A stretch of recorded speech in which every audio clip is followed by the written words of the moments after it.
This video shows how to import a database in Microsoft SQL Server. So on the left side you see my project or my SQL Server, which I have already opened. This is and I want to embed my data from my web server from data from somewhere else onto my local database or local SQL Server. So the transfer of databases in Microsoft is always on Microsoft SQL Server is always with a backup function. So when you click on a database, then you open tasks, and there you have the backup. So you store it as a .bak file, and then you restore it. So in my web server or remote application, I created a BAK file, a backup file, and with the current date. And now when I want to import the database, then we use, where is it here? Then we use here the restore function.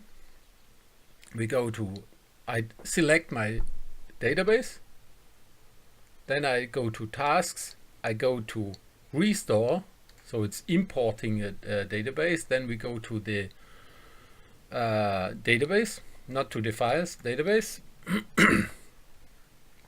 Then we have to go here to, not to the database itself, we have to go to device, and then we say add a file, and then we go to the backup the file which I have written there.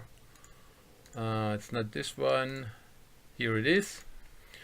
That's from the current date, is it? It doesn't seem so. Database, auto backup. That's one. That's the one from the current date. Okay, I'm importing this BAK file, backup file. Say OK. Then I have it in here. Then we go to files, options, and then you say OK, override the existing database. So you're transferring the outside version to the inside version, or version from which you get, you're importing it and overload your local stuff. So before you have to create a database. Now we say OK.